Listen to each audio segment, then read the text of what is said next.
this is going to be part 3. I've been reviewing every single fully revealed returning Pokemon in Scarlet and Violet, just going over their sets in both singles and doubles, and getting people familiar with how they've been played over the years, right? How they've been played over the years. What are some good Intimidators? What are some good cores? What are some good items? What are some good movesets? Just so people can get an understanding of how these Pokemon have seen play, so when the games come out, they have a good idea of some sets they might want to use or some sets that might want to watch out for. We've done all the other Pokemon up until Gen 6. We've done Gens 1 through 5 already. That stuff's already on YouTube. You can go watch it on YouTube if you want to see that full breakdown. Again, we do all this live. And yeah, we're going to be working on Gens 6, 7, and 8 with a full recap today. And Talonflame's good is because it gets an ability called Gale Wings, which has been nerfed over the years.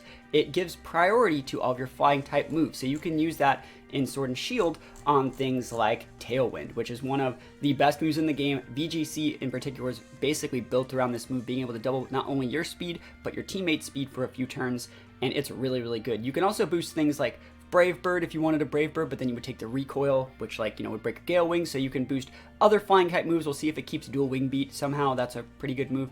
You can also use it to boost in previously you used to be able to boost like Roost in doubles, or sorry, in singles. That was pretty good. But yeah, Talonflame's a great mon. It's absolutely amazing. Fire Flying is good typing. It has an amazing speed stat. 81's not as strong as people really think it is, but most of its moves are pretty big. Like it gets Swords Dance, it gets Brave Bird, Flare Blitz. This is probably going to be on every single hyper aggressive team because this is the Prankster Tailwind setter that can actually deal damage. You're gonna have Murkrow with Prankster Tailwind, but you're also gonna have like Talonflame with Gale Wings Tailwind, and it's really, really good against Taunt. It's so nice. You also sometimes see people use like special Talonflames or like Overheat and stuff like that, because if you were to send on a regular Talonflame and soak and Intimidate, you're hitting like a wet noodle. And remember, all Talonflame's moves make it take recoil damage. That's not that great, and that breaks your Gale Wing. So you can use a mixture of like Protect, Roost, Will-O-Wisp, Tailwind, Overheat, those sort of things like that. Talonflame's a really, really good mon. And you're going to see it on a lot of teams. Being able to lead like Talonflame with a Fake Out user, go Fake Out Tailwind, and next turn you have safe speed control and you start blowing things up. Very, very popular mon. The meta is going to be so built around this Pokemon succeeding that, I think there's just a ton of stuff this thing brings to the table, and it's going to really, really boost the power of electric type mons, which we're going to talk about a little bit more today as well. There's going to be some electric mons that you're going to need to have on your team to check this Talonflame, so be on the lookout for that. Acrobatics is a good item, or a good move if you can use your item. I don't really know if that's going to see that much play on Talonflame, but we'll see. Dual wing beat's good though. Vivillon. So let's take a look at Vivillon. Vivillon gets a bunch of abilities. Me, I like Butterfree. It's my favorite. I use a lot of Vivillon as well. I've taken it to a bunch of events in 2014. I've won events in 2014 with it. Very, very good mon. It gets 2 good abilities though. Compound Eyes boosts the power of your moves by like 33%, and so you're able to go for almost 100% accuracy Sleep Powders. This is the ability that I prefer on Vivillon. You're almost able to go for a Spore with it. You can still miss. It's like a 2% chance, but it's very, very good. And Friend Guard is the ability that most people use. It's just like Clefairy, but it's actually good. And so the thing about Vivillon, right, is it's actually not slow. 89 with like a Intimidature is not slow, and 90 is not weak. It's able to go for Hurricanes that are stabbed with Compound Eyes. That's a lot. Has a good base HP, has that Friend Guard. You can throw the Sash on this thing. It gets so many good moves. It gets the Sleep Powder. It gets Hurricane. It gets the Move Powder, which you can use to make it so like your opponents can't really use fire type attacks. So that's really, really good. It gets Rage Powder, right? It gets Defog, Electroweb, Endeavor, Tailwind. These are all move tutor moves, but usually they find a way back onto this Pokemon whenever the game actually comes out. Giga Drain's not terrible either. So Vivillon is going to be a Pokemon that you're going to see me heavily feature. For those of you guys that like my Butterfree content, it's going to be the same type of thing, but with Vivillon, and it's just better because it's a lot faster. You're able to do so many more things. It still hits super hard. It has good stabs. And yeah, being able to go for a mixture of like Rage Powder, Tailwind, and almost Spore with Sleep Powder makes this Pokemon very, very good, very scary, and it's good against a lot of Trick Room teams. What I like doing with Vivillon is going like Vivillon and a Fake Out user, so I can Fake Out something, and then Vivillon can Spore, and then next turn you just Spore the other one, and then your teammate that Fake Out at first turn can like Volt Switch, it can Hard Switch, it can start setting up a Swords Dance or something like that if it has Swords Dance, and so you're able to very safely play your own game. And Vivillon, again, you can also, they have to respect your ability to go fake out Compound Eyes. They have to respect your ability to go fake out Tailwind, while also respecting your ability to go Rage Powder and just blow them up with like your teammate. So there's so many different little flowcharts that you can go on to having Vivillon on your team. And I think one thing that people aren't really noticing, that I think the good players will notice early, is that like Rage Powder and Redirection is going to be premium. There's not that many Follow Me users. So one Pokemon is going to be good against Vivillon. If you're needing something to beat Vivillon's, you can make your Terra type Grass to be able to avoid Vivillon's Rage Powder. So for example, if I'm using Vivillon and I want to Spore you, I want to use Sleep Powder on you, you can Terra Grass to make it so I can't do that. Or if I'm going to go for a Rage Powder play, you can still hit my teammate that's trying to set up a Trick Room or a Tailwind or whatever sort of other move, a Dragon Dance or something. You can still hit them by tearing into Grass because Grass types are not affected by the Rage Powder. So a good mon, for example, if I were to go Vivillon, you were to lead like Gyarados, right? Gyara going into a Grass type would be able to absolutely punish my teammates. And that would catch me as a Vivillon player off guard. And, you know, don't hit me with that, but I'm giving you guys some warm-up tips right now. So be on the lookout for that one. Grass-type Terras are going to be really hard for Vivillon to deal with, but other than that, it's going to be a great mon.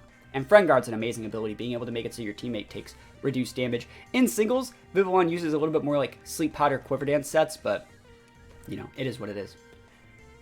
Let's check a look at Pyroar. Pyroar is actually a really, really fun Pokemon, and a lot of people always think like, Pyroar, this thing's kind of just okay, why wouldn't I just use Houndoom? And there's a few reasons you want to use Pyroar instead.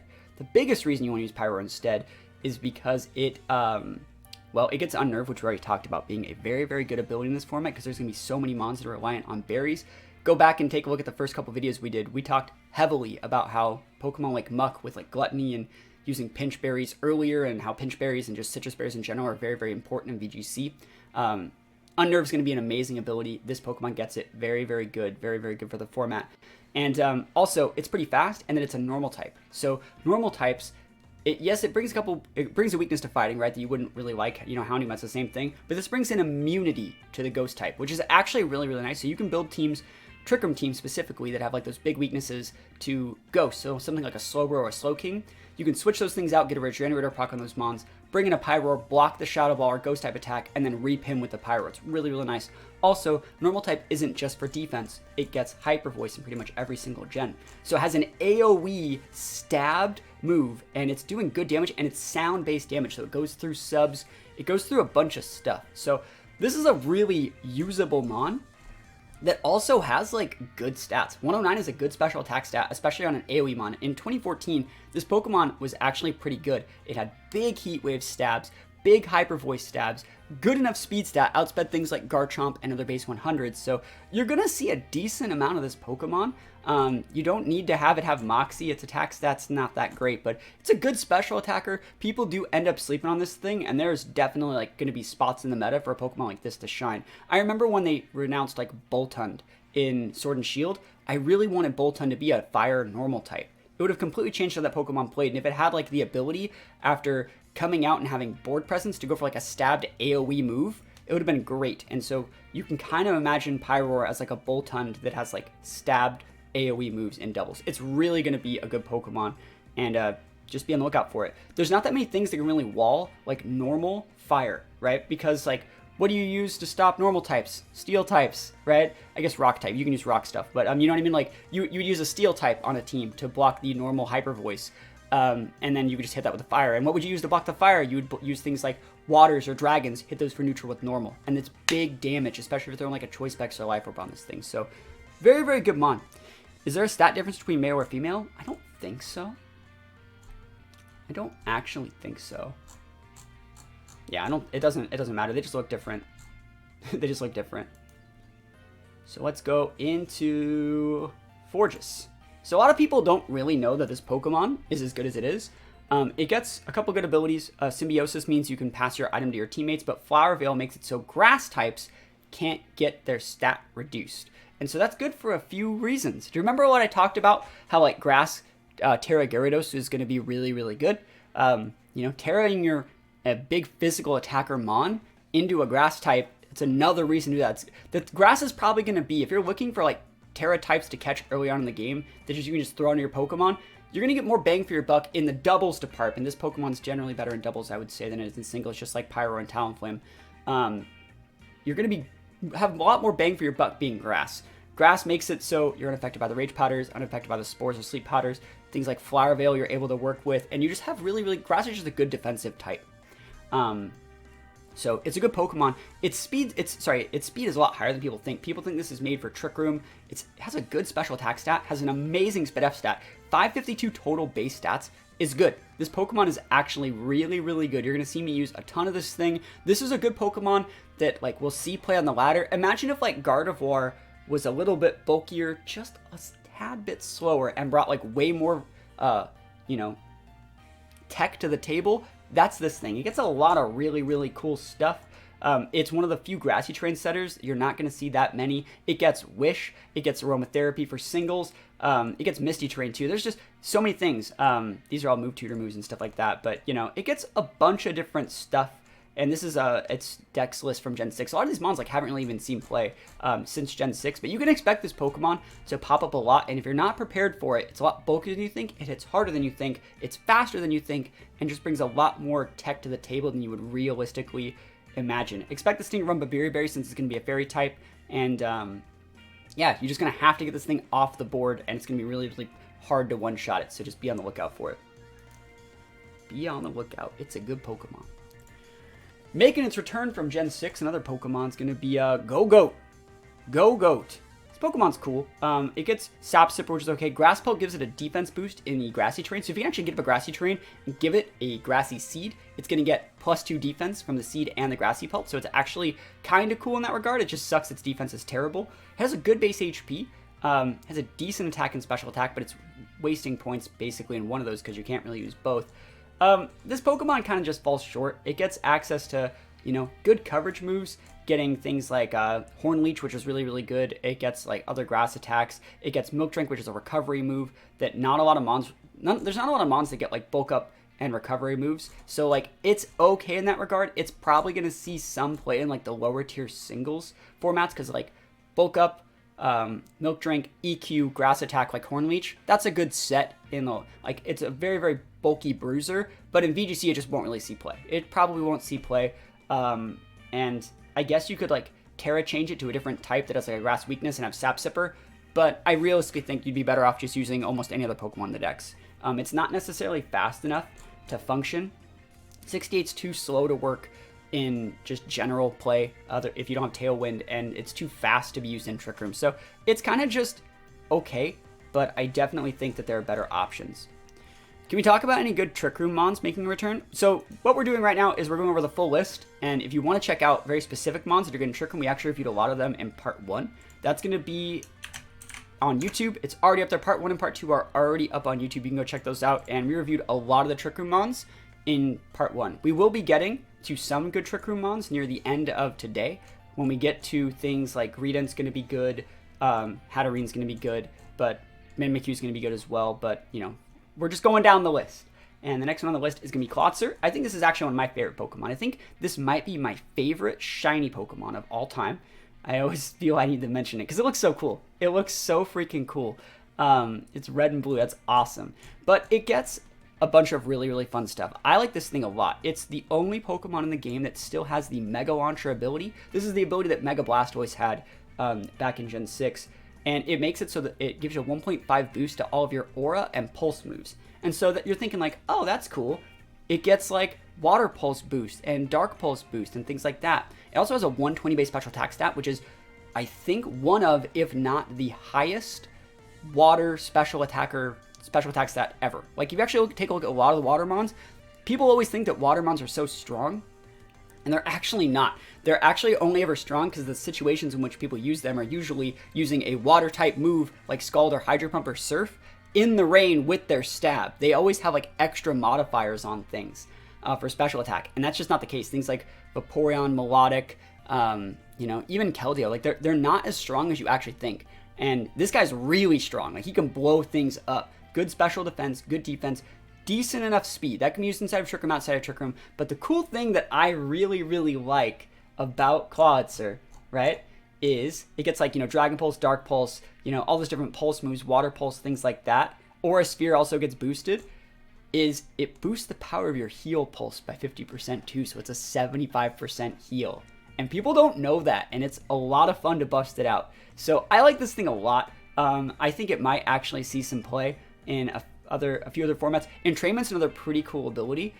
Sometimes it gets it, sometimes it doesn't. Entrainment makes the target ability the same as the user's, so you can use entrainment to give something that gets all these pulse moves and sphere moves from learned up, like the really good Mega Launcher ability. So you can basically make a Mega Lucario onto a regular Lucario, because Lucario gets things like Dark Pulse, Dragon Pulse, all those other moves, Aura Sphere, and you can make it so a special regular Lucario, if you give it the entrainment, can just destroy things and be a super crazy sweeper, while also you still have your Heal Pulse to be able to tap off that Lucario every single turn, or have water coverage. So it's fun. Terra Blast will be affected by Mega Launcher. I don't think so, because it's not a pulse move, or like, it's not, Terrain Pulse, right, was one that like would get boosted, but like it's not Terra Pulse, it's Terra Blast, so it's not going to get boosted by Mega Launcher probably.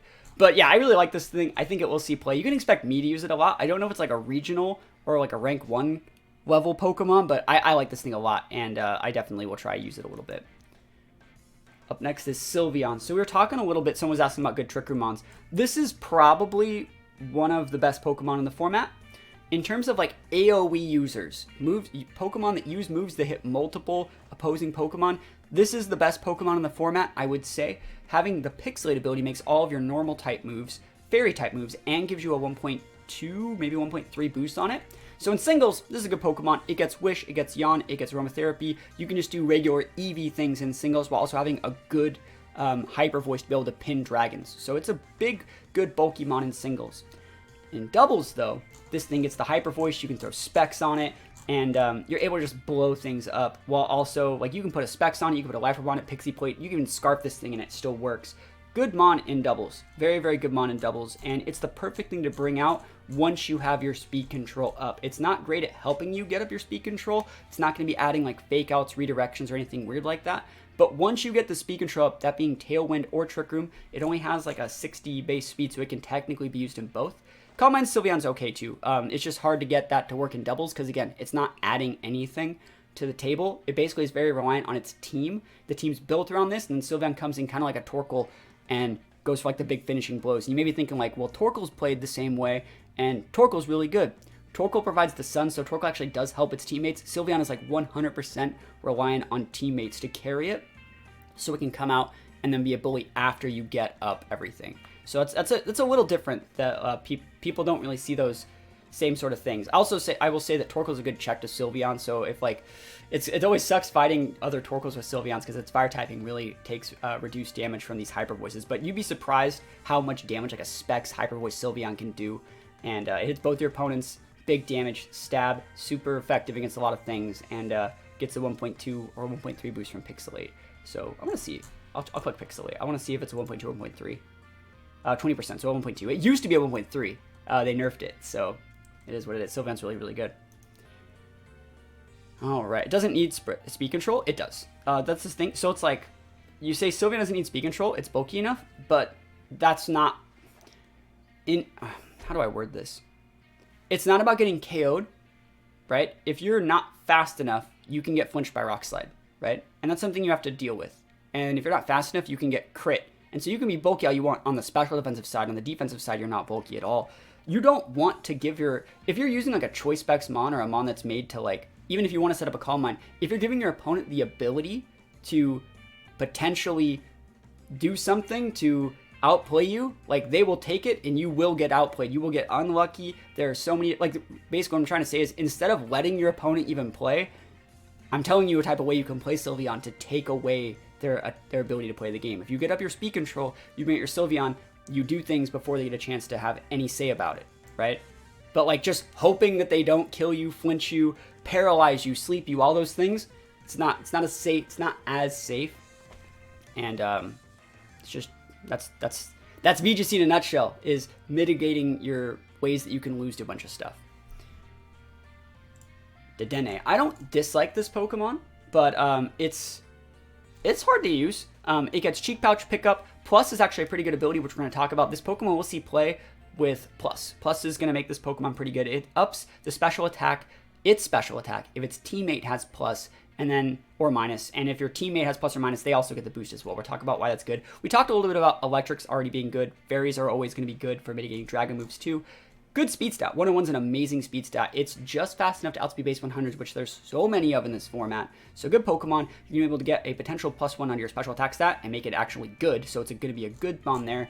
And then like from there, it gets good moves. Parabolic Charge is good. It can Volt Switch things. You can go for Discharges if you want to go for Discharges. It can also Entrainment to give other things plus, so you can both get the big 1.5. So you can just Entrainment to give like anything plus and give like a +1 multiplier to your teammate and then enable yourself to do well. You can go for Nuzzles, you can go for Charms. It just gets a bunch of really, really good moves, right? Really, really, really good moves. And this is going to be an amazing teammate for Toxtricity. Toxtricity is going to be a very, very good mon in the format. So be on the lookout for that. I think that Dedenne will see a lot more play. We've used Dedenne in the past as well. Good mon. I think it's good Sash guy. Good Sash mon with like full special attack, full speed. Aggressive enough, and it'll see play. It will definitely see play. I'll use it. I'll top cut something with it for sure. I want to make a Digimon team around Zero Edge. Yo, good idea. We haven't really checked out the new Pokemon because we don't want to give spoilers, but like, you know, I think it's going to be good too. Goodra. So again, Goodra has like a Suium form, which we're not really going to talk about, but I think this is a really, really cool Pokemon. Regor Goodra, though, is also really good. We made a video about 2 months ago talking about the value of of Gooey as an ability for Goodra as speed control and doubles, and it's how underrated it is and how good it was in 2014. That's still going to be the case. I think Gooey is a very, very good ability in doubles. Hydration is not going to be as good anymore. I took it to Worlds in 2017. That was a lot of fun. But Sap Sipper is the main ability used on this thing. Very, very bulky. Has amazing coverage. Can be both physical or special. If you want to build them on the physical side, it gets things like Power Whip and other like Breaking Swipe moves, which is really good. But on the special side, it gets access to things like, I think it gets like Ice Attacks, which are cool. But it also gets like Flamethrowers and things like that. So Goodra can do a bunch of stuff. It gets Muddy Waters, gets the Elemental Punches, gets Weather Ball. A bunch of cool stuff Goodra brings to the table. Also, I like it with Feint, being able to break those Wide Guard users and protect users. So Goodra's a lot of fun. Great Spadef stat, good enough special attack, good enough attack, good enough speed as well to actually be able to capitalize on those gooey procs. In singles, it's kind of just okay. It has good coverage. I think it's a much better Pokemon in doubles because it's very bulky. It definitely rewards play when its teammates can have like Intimidate, or you can set like dual screens. And Goodra's one of those mons that's just very, very hard to get off the board. And it's very sticky through the use of the gooey ability. So it can provide speed control, have good coverage, and generally just a good Pokemon. Definitely going to see me playing a good amount of Goodra. It's another Pokemon that can kind of help you learn the format. So if you're looking for good Dragon types to use, you know, you could use something like a Hydreigon, or also it being just a Dragon type means you can put a Habomberry on this thing and only have 2 weaknesses to Ice and Fairy, which means you can actually fight any other Dragon type, like ever. And it's a good Pokemon, like I said, for learning the format. So if I put a Goodra with a Habomberry on my team, I can go just fight any dragon because they're going to hit me with a dragon move. I'm going to soak the damage, Habomberry it away, repin them and punish them, take them off the board, and just show how good this Pokemon is. I like Habomberry Goodra, and you know, I was talking a little bit about damage reduction berries. It's one of the reasons why a Nerf's going to be a good ability, because you're going to see a lot of damage reduction berries in this format. You know, a lot of people are thinking like, the Terra mechanic's going to be so game changing. I'm going to be able to one-shot this or one-shot this and do all this stuff.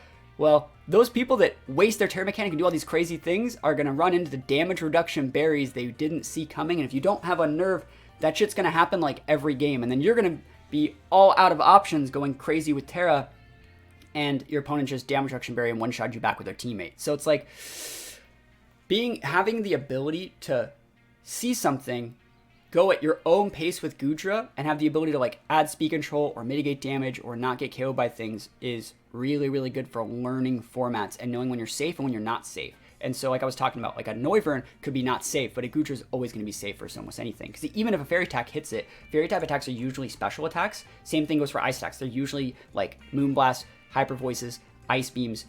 Those are special. Look how big your special stat is. You're not even going to get KO'd even if they cheese you or trick you with something. Like a random Ice Beam on something that doesn't stab, it won't do anything to Goodra. You can actually probably Pocket Policy and one-shot them back. So pretty good stuff. Huge honest, thank you so much for the bits. Sorry I didn't say thank you earlier, but appreciate the bits. And you guys can tell, I really like Goodra. And if you want to watch my video on Goodra, again, that's on YouTube. It talked about like why Goodra was a really, really good anti-meta pick in 2014, and how I think the same thing's going to happen with Goodra going into the new format. Let me mess with my webcam for a second.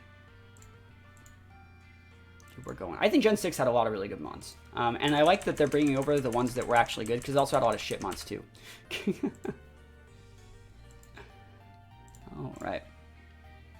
How many Pokemon will there be? I apparently missed the announcement. There's no week. This isn't the full dex. This is just the Pokemon that are already confirmed.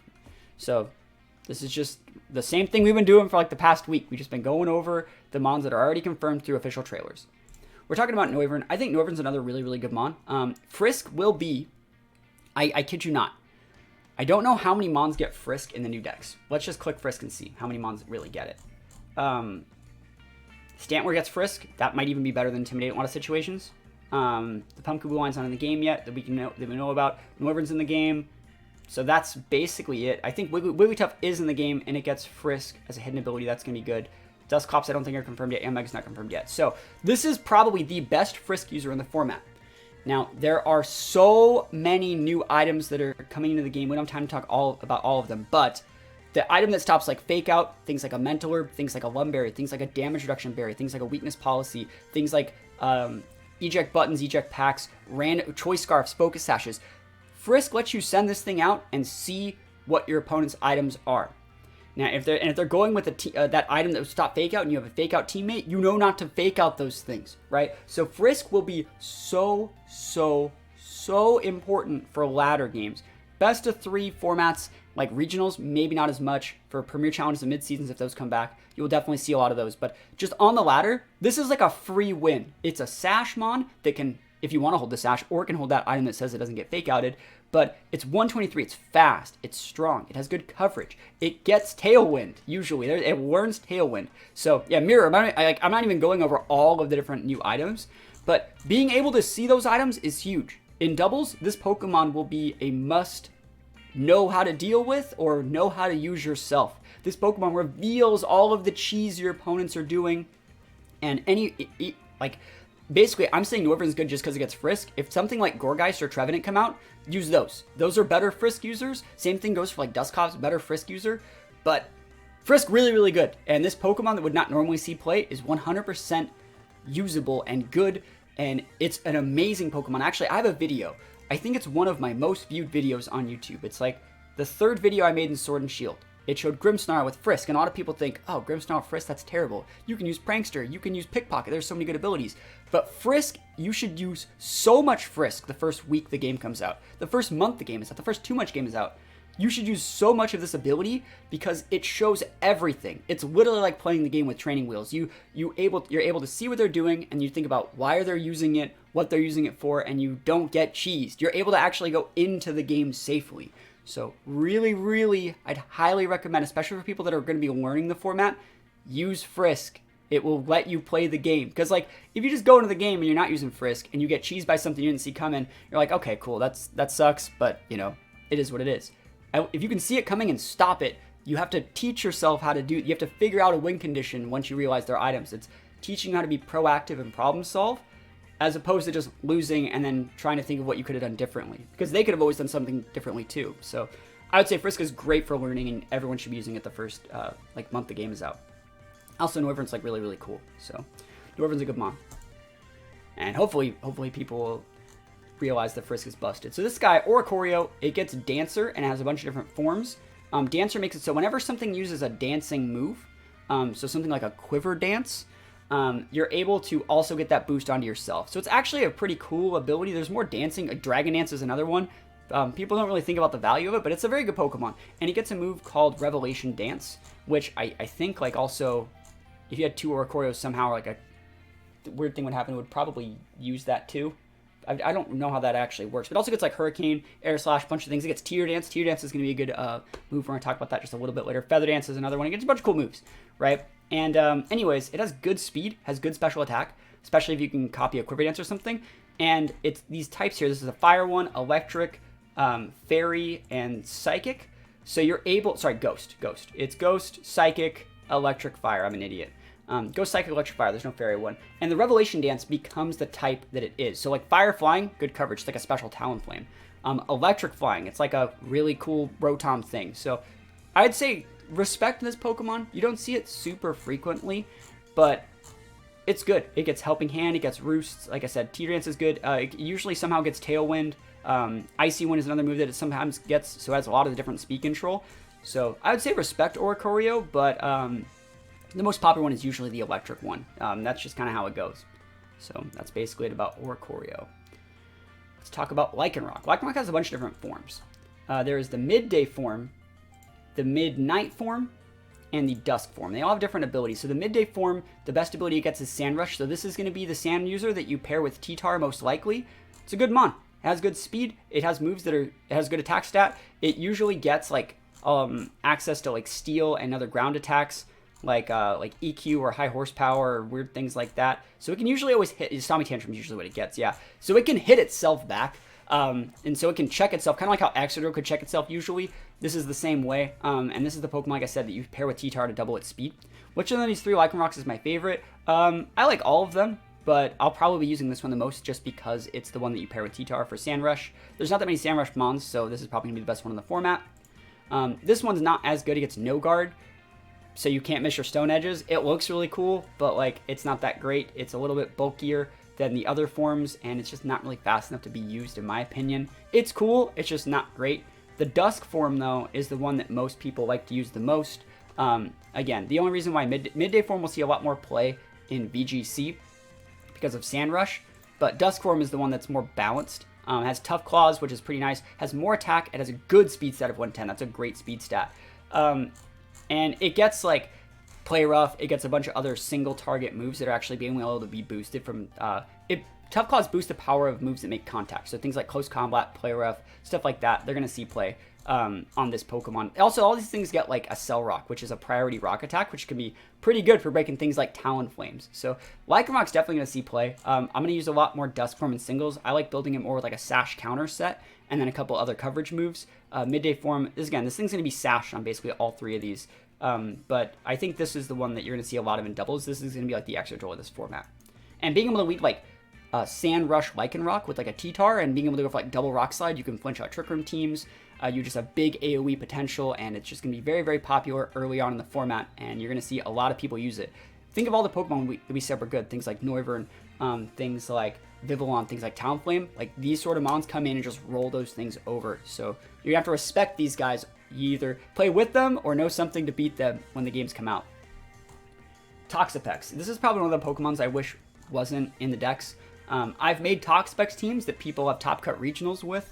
I've made Toxapex teams that have done a bunch of cool stuff. I feel like this is definitely going to be a mon that's better in singles than doubles, but it does see play in doubles every once in a while. It does get access to Wide Guard. It's very, very hard to get off the board. Regenerator is an amazing ability, being able to restore health. But yeah, this is a Pokemon that really changes how singles is played.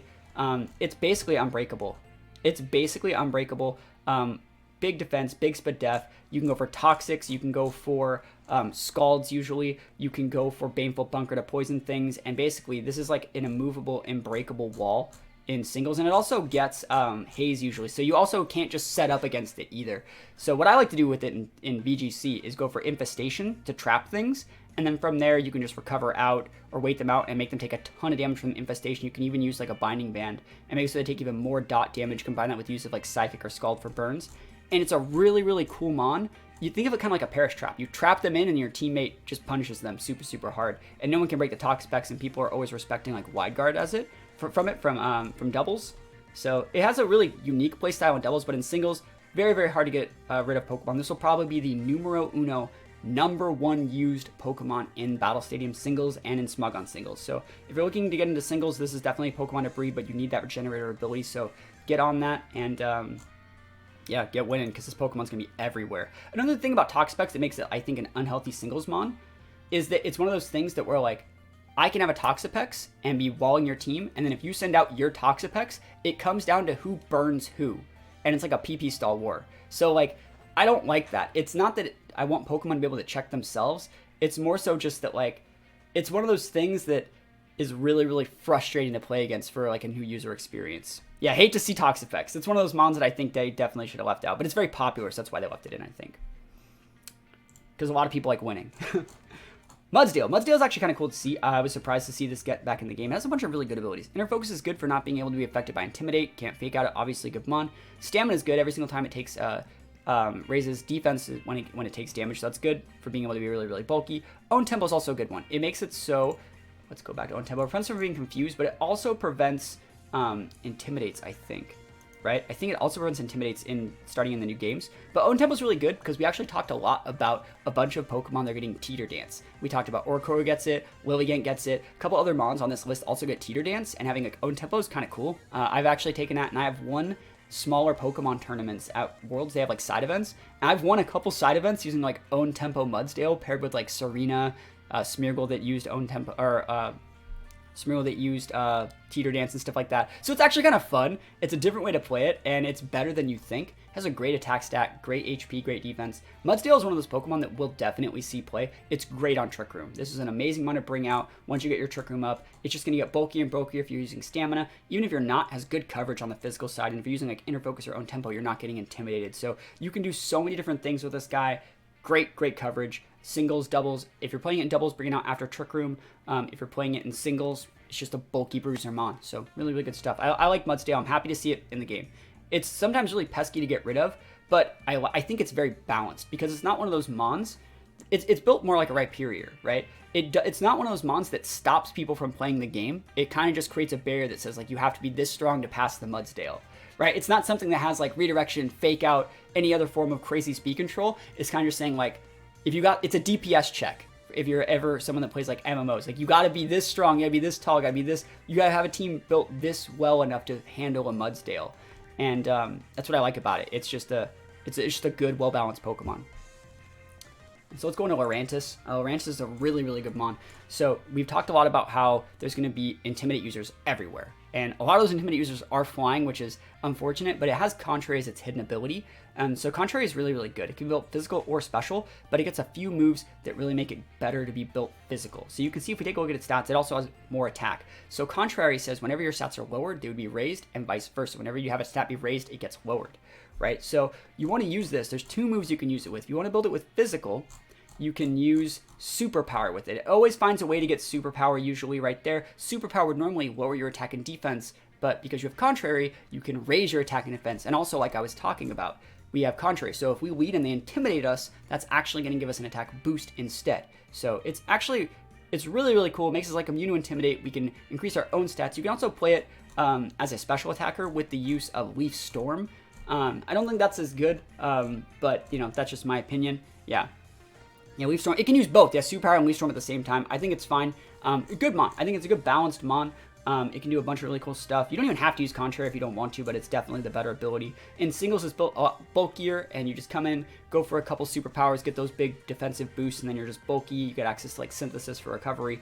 Good stuff. In doubles, it's used more in Trick Room teams as like something you can bring up mid-game, or maybe as you lead next year, if you have a really safe Trick Room setter, that you lead to disincentivize their Intimidate users. So back in the day when this thing was good, people used to lead like Incineroar, and they'd need Incineroar to fake out your Trick Room user.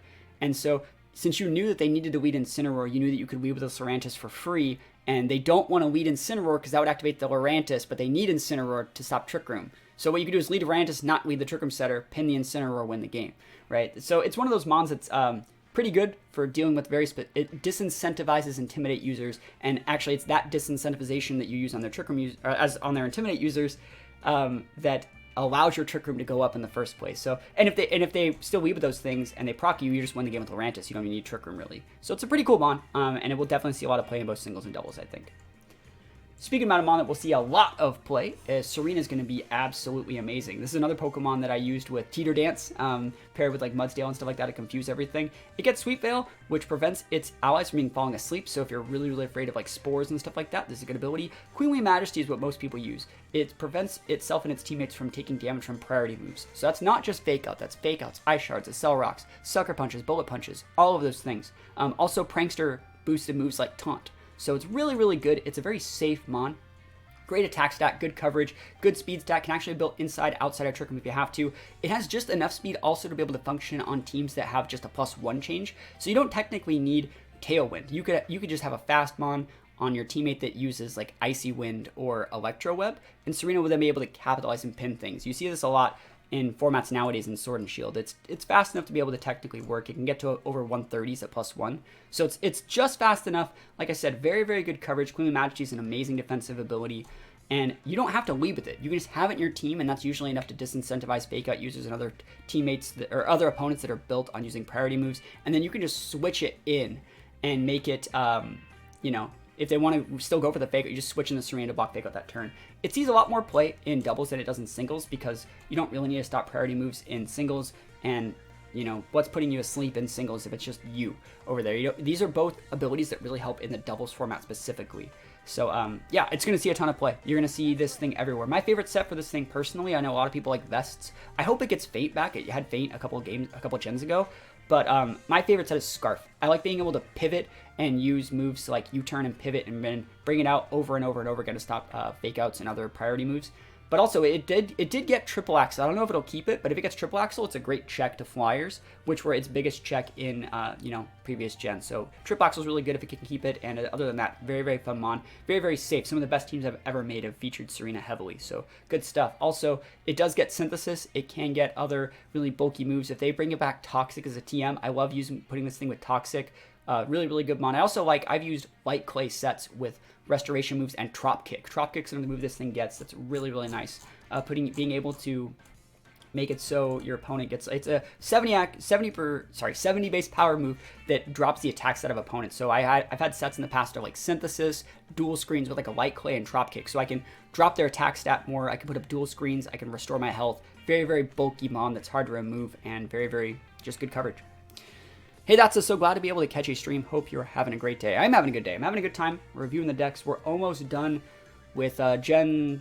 Are we in Gen 6 still? We are still in Gen 6, right? We're almost to Gen... No, we're in Gen 7, right? I'm trying to remember all my gens. No, we're in Gen 7. Yeah, these are Gen 7 mons. There's just not that many Gen 7 mons, are there? Yeah, there's not that many.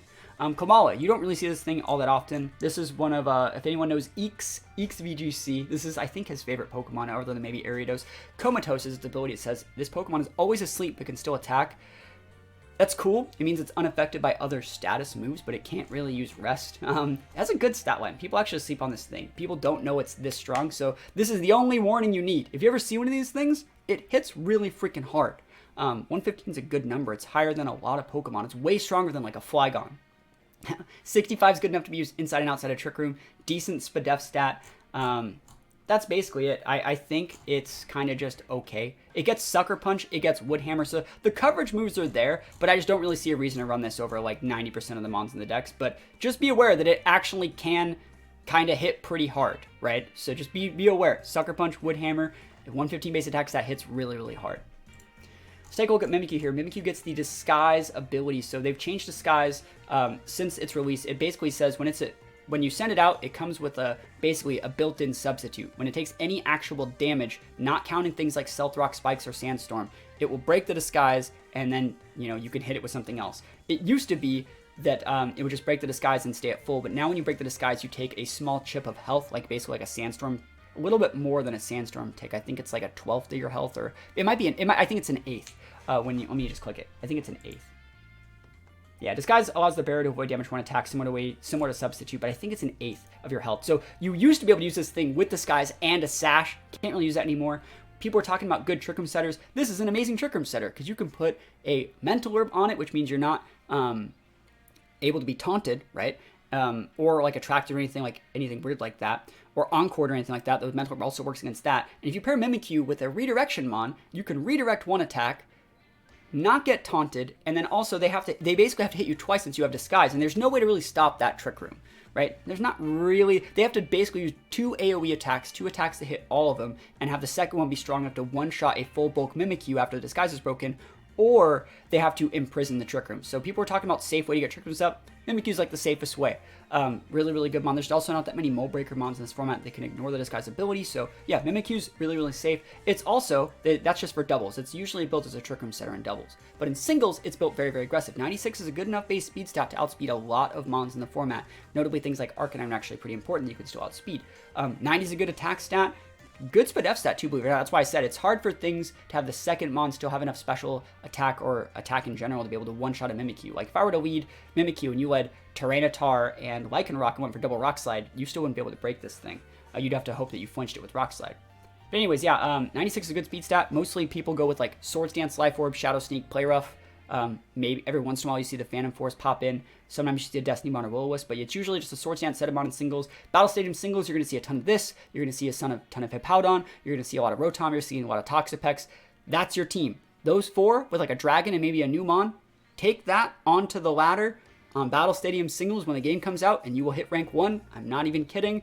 There's not really a thing that exists that can break all those and check all those at the same time. So very, very, very good mon. I think Mimikyu's absolutely amazing. And yeah, like use Mimikyu in all formats. It's really, really good. It's hard for people to play around. People are talking about, so we're in Gen 8 now, right? We're in Gen 8. People are talking about good Trick Room mounts. I haven't seen Snorlax in the game yet. So this is the best, another reason to use those on nerves. Gluttony is really good. Cheek Pouch is really good. Cheek Pouch says, Cheek Pouch restores bear's HP when a berry is consumed on top of the berry's usual effects. So it's like, it's good. Like Gluttony lets you use your berries early. Cheek Pouch lets you get extra effects from those berries. But this is all a berry Pokemon, so another reason to use on Nerf. It's base 20 speed, so it's actually one of the best best Trick Room mounts in the format. So you get up your Trick Room, it's really nice. What makes this Pokemon really good, yeah, people are already seeing it, Belly Drum and Cheek Pouch. So you're able to use Belly Drum, it's an egg move, it maxes your attack stat, which realistically isn't as bad. This thing's definitely like as good as a Snorlax, realistically, great base HP, good base Sped Def and defense. Snorlax usually has a higher base Sped Def than defense, so this guy's a little bit switched, but you're able to one-shot everything after a Belly Drum, so definitely be on the lookout for this thing. This is one of the mons that you need to run those on nerves for, otherwise after it gets a Belly Drum, it's just going to roll you over and you're not going to be able to ever catch up to it or do enough damage even with like priority moves to finish it off. Usually if you can stop the Belly, like you can let them Belly Drum, but if they're going to be at like half, you can usually choose like an Aqua Jet or a priority move or even chip from something else the same turn to be able to finish them off. The reason why these Pokemon are really hard to deal with is they Belly Drum and then they're Gluttony or their Cheek Pouch activate and they go back up to full and have the Belly Drum, and then you can't have enough damage to be able to one-shot it back before they can hit you. So this is going to be a very, very good mon in Trick Room. You're going to see a lot of this. You're going to see a lot. This is going to be a really, really popular Pokemon, especially because after it gets its Belly Drum off, it can tear to a different type to then not die like the next turn to something that might normally get the KO. So like you need to get rid of it soon as possible. You do everything in your power to not lose to this thing. So watch out for that. I wouldn't even be surprised if at some point in the meta, if this guy gets this popular, which I really think it will be, you might even start seeing like Imprisoned Belly Drum. I would not be surprised. It's going to be that popular and it's going to be that hard to deal with. What is a standard set for Lycanroc Midday form? Midday, that is the Sand Rush mon. So it's going to be things like Protect, Stomping Tantrum, Rock Slide, and maybe like a Snarl or another coverage move.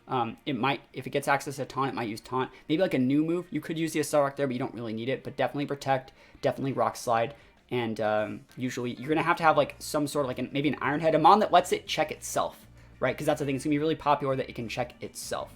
So usually like Stomping Tantrum or like maybe like an Iron Head or something. We have Gogoat, Dex is base. We talked about Gogoat. It's okay. It's better in singles than it is in doubles. Going into Corviknight. Another Pokemon that's absolutely, absolutely amazing in the singles department. It's usable in VGC. I think this is one of my more favorite Tailwind setters, but it gets Pressure, which is an amazing ability. It's one of the better Pressure setters in the format. It gets Unnerve, very, very good ability. We already talked about Unnerve being able to turn out those berries is so important. And Mirror Armor, which makes it says it reflects back any stat warring effects. So if you intimidate it, it sends those stats reflections back. So that's going to be better in VGC a lot of the time. All three of these abilities are really, really good. Corviknight is super, super, super, super busted. That's a great spread. It's basically like a Skarmory without the rocks. It gets Roost, it can get Iron Defenses, it can get Tailwind, it gets so many different things. It gets Taunt, let's see. There's the Tailwind, it gets Spite too, which is really, really fun to use with Pressure. People don't really do that, but it is an option. There's the Roost right there. I don't know if Body Press is going to make it into the next game, but like Body Press is what people usually do. They build it with like Roost, Iron Defense, Body Press, and like some other move. Corviknight's going to be a lot of fun to use though. I think Corviknight's going to be great, and I took Corviknight to the first regional at Dallas. I used Gmax Corviknight, and I'm probably going to use a little bit more Corviknight this gen too. I like playing in doubles, I like playing in singles, but you know, it's basically like I said, it's set as like Roost, Iron Defense, Body Press, and Taunt usually in singles, and in VGC they kind of mix it up and usually put like Tailwind there instead of the Taunt, but or Protect there instead of the Taunt. So good set. I like this Pokemon a lot. Has a cool looking shiny. Losing Gmax doesn't really do that much for it. Also in singles, it gets Defog. So it's one of the best phasers for singles. So definitely think about using Corviknight. Very, very solid mon. Very, very good stat line. Great defensive typing as well. Steel Flying is great. So you're going to see a lot of Corviknight. Dreadnaw. Do you remember when I started talking at the start of like part 1, how we were talking about Swift Swim users? This is probably the best Swift Swim user in the format. You know, normally physical Swift Swim users aren't that great, but this guy is great, and it can double its speed stat to be really, really good. It can also kind of check itself. Usually, it's somewhat healthy for a meta when mons can kind of check themselves if they're the mons that are sweepers. If sweepers can check themselves, you know, it's unhealthy and healthy at the same time, because it's unhealthy when you lose a speed tie, but it's healthy that you even have an option to check it in the first place and do some good damage. Like you can go for Stomping Tantrums, High Horsepowers, Earthquakes into other Dreadnoughts with your Dreadnought, and if you were smart enough and pivoted correctly to get the Swords Dance off before, you could then sweep them from there. It's a good mon. It doesn't really need like the Gmax like Hazard Rock thing that it had in Gmax mode. It's just a good mon. I think Dreadnaught's really cool. What I like about Dreadnought a lot is that it gets Dragon Tail, right? So what I can do is lead like Pelip or Dreadnought, and if my opponent wants to go for like a Trick Room, I can Dragon Tail at that Trick Room user before it sets Trick Room. So it's like, it's one of the few mons that's like a weather abuser that actually has counters for Trick Room. Speaking of counter, it's a good mon. It's a good Sash counter mon in singles. You can get Rock Polish, you can get Rock Tombs. It's a good mon. I think Dreadnought can just do a bunch of different stuff. And also be one of those mons that you kind of just tech onto your team if Rain is really, really popular, kind of like how we talked about with Leafeon. So Dreadnought's going to see play. I think this is probably my favorite Swift Swim user so far.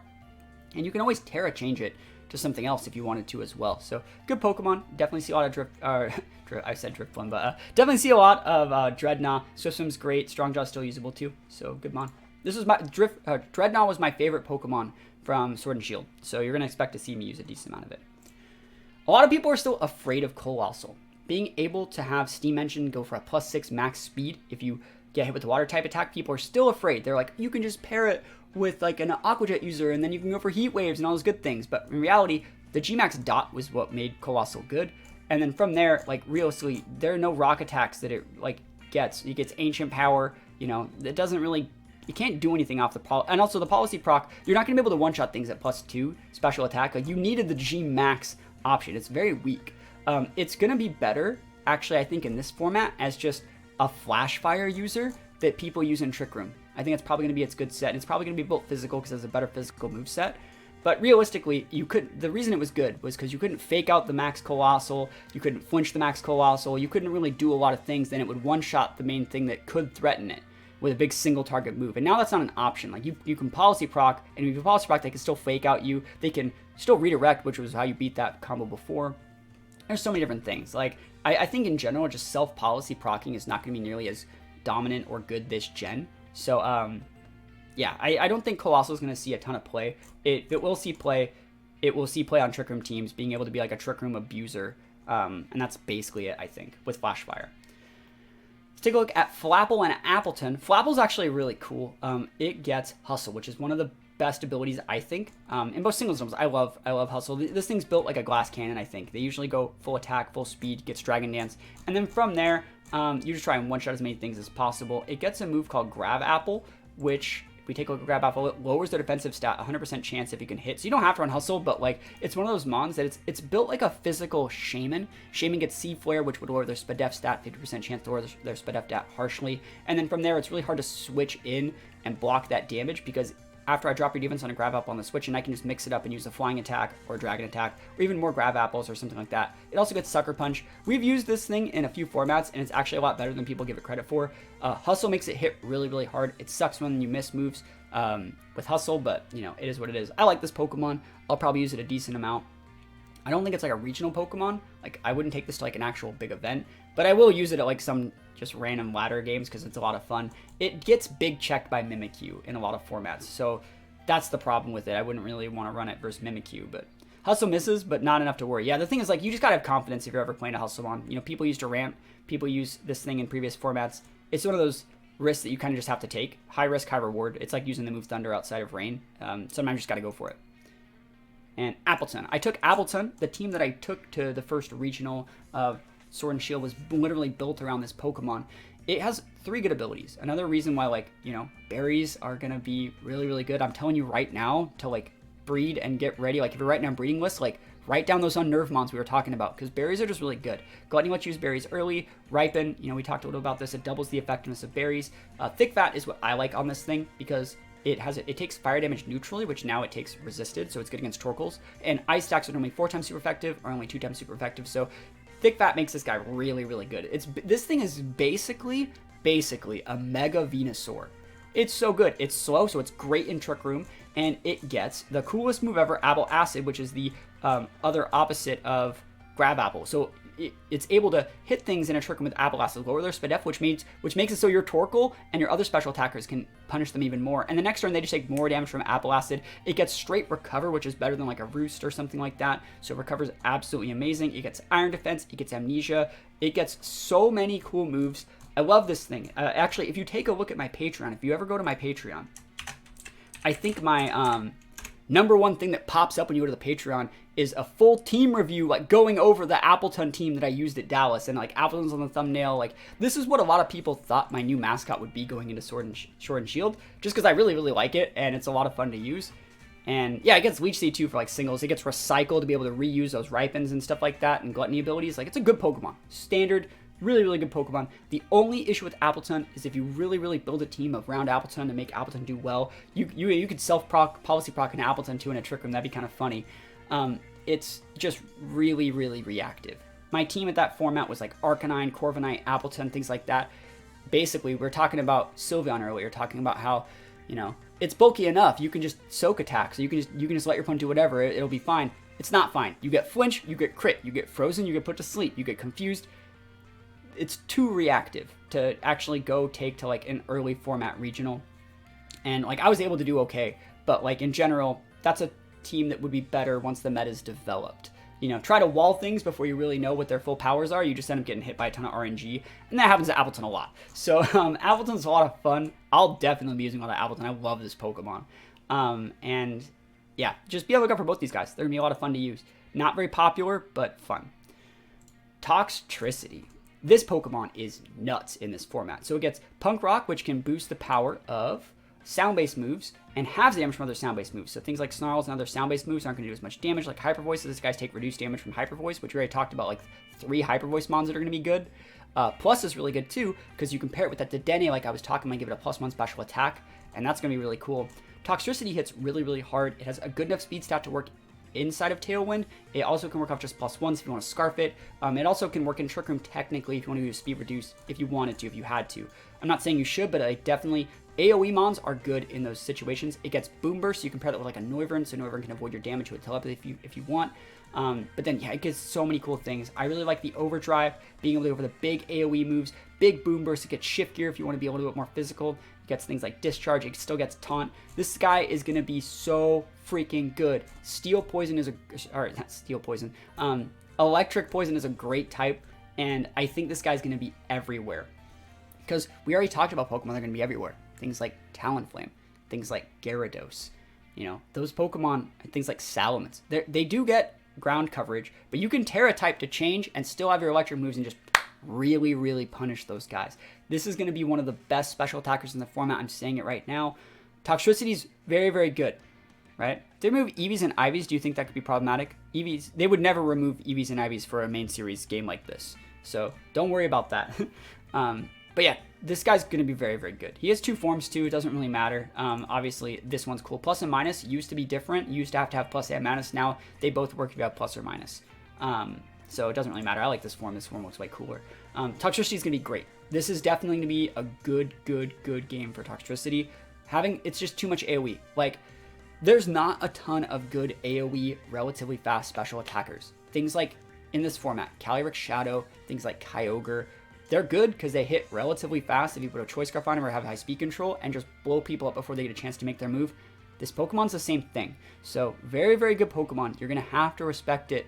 And because it only has like a few weaknesses, it's obviously the Toxtricity player what they need to do to mitigate those weaknesses too. And they can get you to tunnel on those weaknesses and punish you with different speed tiers of their own for going into those sort of speed tiers. So really, really cool mon. Highly recommend you guys add one of these to your team. As early as possible. It's going to be free wins early, and it's going to be... This Pokemon will eventually see less and less play once the metas develop, but at the start of the game, this is going to be great, like tier S Pokemon, I would say. Like, so good. There's going to be like 2 or 3 flying weaknesses, electric weaknesses on every single team, and Toxtricity comes in and just blows them up. And then it also just blows up fairies, because it's a poison type too, so very, very good mon. Singles, Toxtricity is probably best with Scarf, Volt Switch, and stuff like that. It's built more like a Xurkitree in singles, but in doubles, we're mostly talking about doubles there.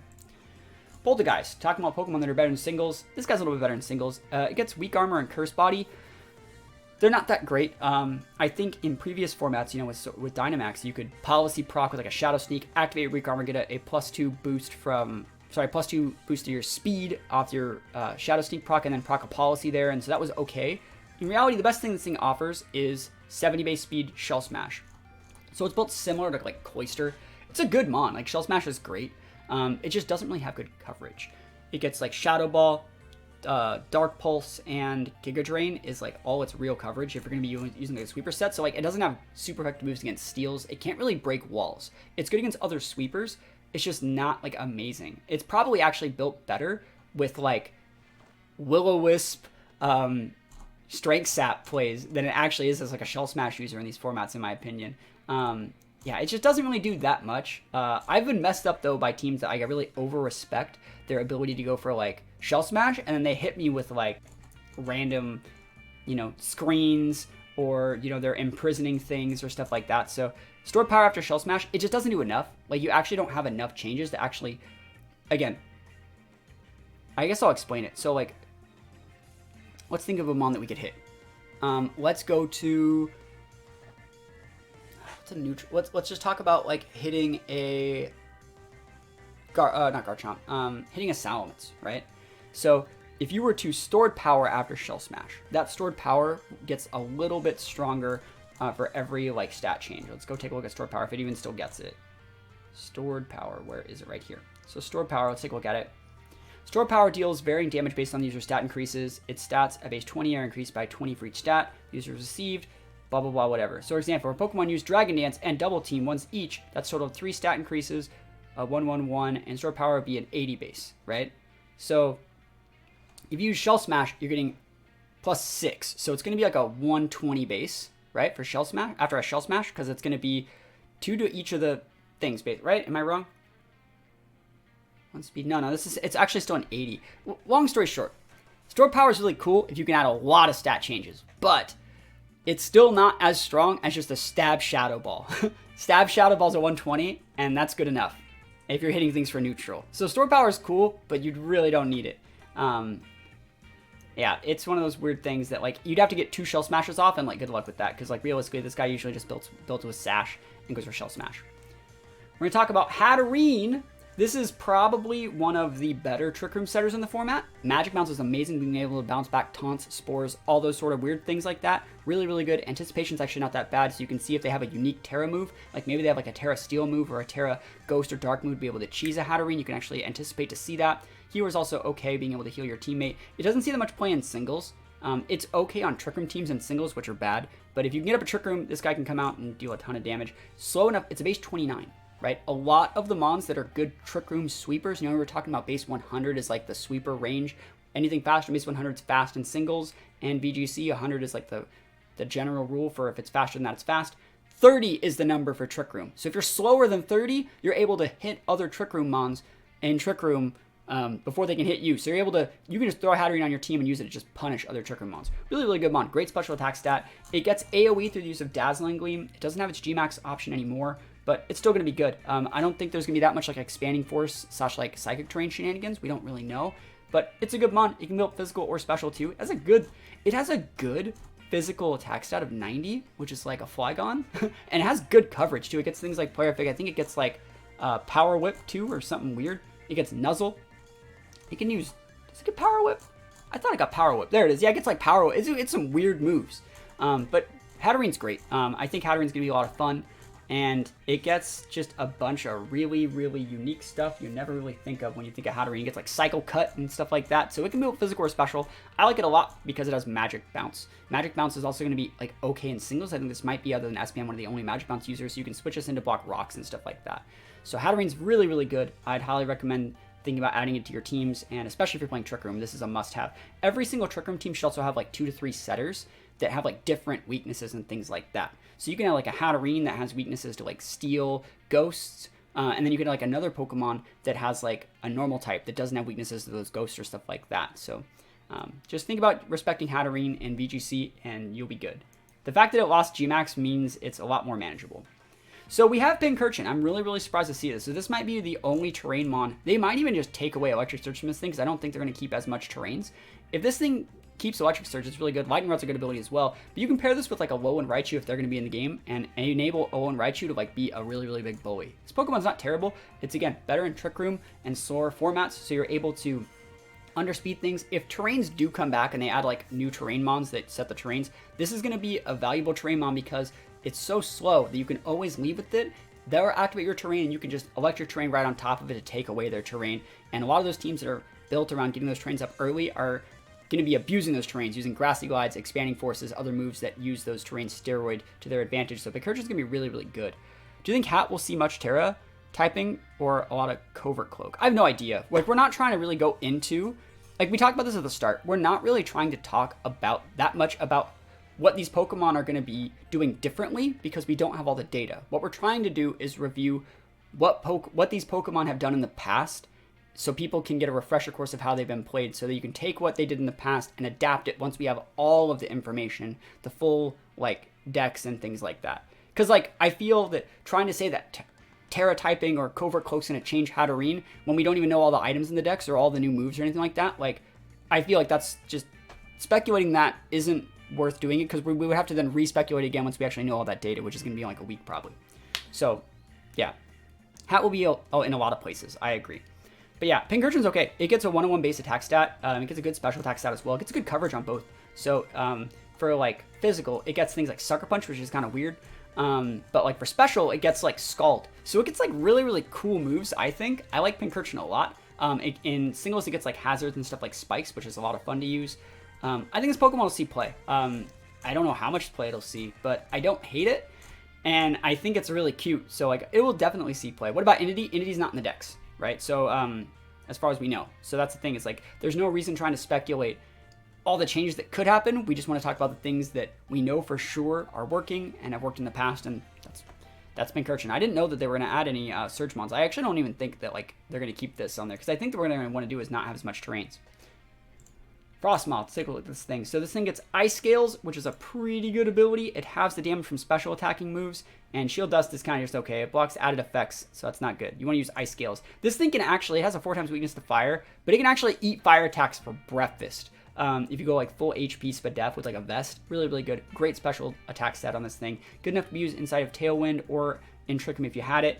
I think the main reason why this thing's not going to see play, what did it say? What's your source? The weak decks I have shows Entity. I'm not looking at leaks. This isn't a leak. This is only confirmed Pokemon. Like, we're not trying to look at leaks. And it doesn't say leaks anywhere in this video. It doesn't say anything regarding that. So there's no source. Like, we're literally, these are just Pokemon that are confirmed to be in trailers. But yeah, this thing's not going to see that much play, just because we already talked about a lot of Heat Wave users are going to be viable, like Liletto.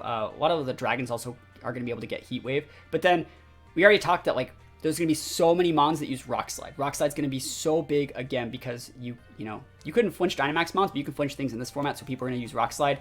This thing takes that big 4x weakness from Rock Slide. And you can say, well, you can Terra to change it, but like in reality, I'm not going to waste my Terra on something like this that it's okay. I think the best thing this thing really brings to the table is it gets Wide Guard. It gets Icy Wind, which is cool. Helping Hand's cool. But realistically, it's just kind of okay. Quiver, it's still a little bit too slow. It needs a +2 to actually function and outspeed base 130s. So it's probably not going to see that much play. But it's always fun when it does. So you might see it like come out like mid-game, like mid-format. But early format, this thing's going to be free. Like if people are playing this thing, you're going to be fine. Like I think Glaceon's just a better Pokemon than this thing too. Just because it could Terra into like a better type defensively if we're even going to talk about Terra. Let's look at Stonjourner. Stonjourner is actually a pretty cool. Power Spot gives you gives your teammate a Life Orb boost. It's a 1.3 boost to all their attacks. It has good speed stat, right? 70 is pretty good for something like this. 135 is an amazing defense stat. 100 is a good HP stat. 125 is amazing attack stat. This is a good. You can just pair this thing, have your teammate get the Life Orb boost, and just use Rock Slide every single turn. a mixture of like Wide Guard, a mixture of Rock Slides. It gets single target moves. It gets Gravity if you want to use it. Like, it's a good Pokemon. This thing will definitely see play. When, like, if it doesn't see play, like, this is just, you slap a sash on it, and if you're playing, like, a hyper-aggressive team, you can switch this thing in to enable a certain teammate, or you can just have it on the board to do, like, a little bit extra damage, have a 30% chance to flinch, enable your teammate by 30%. Like, it's just a good Pokemon that people definitely sleep on. Like, people really, really sleep on this thing. It hits hard, it's strong, it's fast, it has good defensive, like, it shouldn't even get Wide Guard. Like, it really shouldn't. Really, really cool mon. I'm probably going to use a little bit of this guy in Series 14 before the game comes out, just to remind people it's in the game, so they know that they can use this. There's a lot of calcs that get really, really changed when this Pokemon gets added. Because a lot of people say, like, alright, I can live the Life Orb Helping Hand version of this move. Or, sorry, they say, like, I can live, like, the Life Orb version of this with this, but they don't take into account, like, a second Life Orb Power Spot boost on top of it. So, it really changes a lot of people's calcs, and it can take people out of their comfort zone and give you wins you wouldn't normally have. So, really, really cool mon. And in singles, I don't think it's very good because the power spot's only really for doubles. So there's this thing. There's the penguin Pokemon. You got the ice face. You got the no ice face. People really like this thing, and it's really, really funny. This is one of the few Pokemon people have been asking me to use since day one of its reveal back in Sword and Shield, and I've never used it. I think that this Pokemon's terrible. I really just don't like this thing. It has different speed stats and stuff like that. It gets really fast once you break the ice on it, and the ice is broken by getting hit with a physical attack, right? Ice Face is a signature ability, allows the Pokemon to take a physical attack without taking damage, kind of like Mimikyu. After that attack, it changes to no ice form, however, it can be restored in Hail. So if you have Hail, it can gain its ice back, and I think that Mimikyu is just the better. You say Belly Drum, I think it's fine. It just becomes such a glass cannon sweeper that, like, it's just kind of not great. And I realistically think a lot of people also I see this thing very similar to Zen Mode Darmanitan, and realistically, just use a better Pokemon. That's how this works. It's not terrible. It gets good enough coverage, but not really, you know, because it's built physical. So, like, you have to go Belly Drum with it. It gets, like, Icicle Crash. I think it might even get, like, yeah, Ice Punch. It might get... It doesn't have shit. It doesn't have, like, ground coverage. That's not great at all. It has Iron Head, you know. So, it's kind of just okay. It's a fun Pokemon. It's definitely... The best form of this Pokemon will be Battle Stadium Singles, like a 3v3 type thing. But I'm just not a fan of it. It's just my personal opinion. I think that, like, even if you get the Belly Drum off with it, it just loses to a Sashmon, or it loses to, like, Redirection. It can get hit with status moves. There's just not that much of a reason to use this thing. It is cool to see. It's a very unique Pokemon, and maybe the meta will really favor it, and there will be situations where you can actually get away with using this thing, but with the information we have now, it doesn't support this Pokemon being good. There's no reason to use that thing over something like a Cloyster with Shell Smash if you want an Ice type that can do big damage. So we got Copper. This is the last Pokemon that we're going to look at today. This thing is not that great. It's okay in Trick Room. Sheer Force is good. Heavy Metal is not that popular. It's a good Trick Room Super. There's that 30 base speed again coming in hot, showing that's the speed that once you get up Trick Room, you can actually do a lot of damage, kind of like how this thing's kind of like going to be the Rhyperior of this form, very bulky. It's going to be built with like a Life Orb. One mechanic is that Sheer Force makes you take... So Sheer Force increases the power of moves that have beneficial secondary effects. Like an Iron Head, you would do 30% more with your Iron Head, but it removes the percent chance for Iron Head to flinch. And so the Sheer Force also can stack with a Life Orb. And the secondary effect of a Life Orb, you're still going to get the 1.3 boost, but it takes away the Life Orb's ability to do recoil to use. So this guy's really good coverage.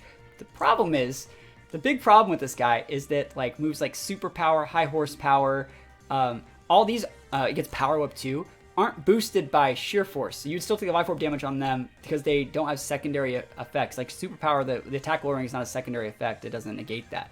So you have to use things like Play Rough, Iron Head, Rock Slide, things like that. But it's still a mon that can hit really hard in Trick Room. The only issue with this guy is similar to how a couple of the other mons that we already talked about being good in Trick Room, kind of like Mudsdale. I'd personally rather run a Mudsdale over this thing, and since Mudsdale's also going to be popular, Mudsdale has super effective moves against this thing, not going to be a good idea to use this thing. But yeah, this guy doesn't help its teammate get up Trick Room, right? There's something that like a lot of other teammates that you can pair, even like a Torkoal can activate Drought to like enable a teammate to take reduced damage from like water type attacks and stuff like that. Like you're going to need teammates that help you get up Trick Room. And then if you're in a situation where like, let's say you went with a Vivillon and a Trick Room setter, and you went Rage Powder turn 1, lost your Vivillon, get up your Trick Room, then you could bring out your Copper once Trick Room's safely set up. Yeah, Copper is great, but like there's 10 other Pokemon in the format that do a better job than Copper. You bring out your Torkoal there, and you could kill both things. Copper's like a single target mon.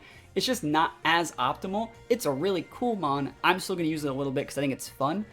Steel's just a good type as well. but it's not amazing, realistically. And in singles, if it gets rocks somehow, it might be just a standard rock setter in like lower formats. But in reality, it's one of those mons that I think was just better in max format. I liked the G-Max move that it had. Even in Dynamax, being able to go for like max Steel Spike or max Quake with the additional coverage to like change terrains on max Fairy, that was one of the unique things it brought to the table. And without the ability to like self-policy proc your teammate and sweep and stuff like that, this Pokemon just loses a lot of the power it already had. And I think Mudsdale is just a better option overall. So that's the whole list. We got through all of it. We're not going to look at these because these Pokemon, while they're in the decks, we don't really know if they're going to keep their same base stats or keep their moves or even how you get them or anything like that. We're not going to be going over any other mons other than things that have already seen competitive play in previous singles and doubles formats. And so the stuff coming in from Legends Arceus, we have no way to gauge those things because that was built on a completely different system. We're not even going to be talking about the other mons that have already been confirmed that are new stuff because we don't know all their stats or their moves. We just wanted to talk about the Pokemon that we already see and give like a brief history of how they've been played in both singles and doubles. So hopefully you guys like this. If you guys wanted to check out part 1 and part 2, that's on YouTube right now. So if you want to see all the things from gens 1 through 5, I think that's up on YouTube. You can go check those up. And I'm going to be uploading this one as well.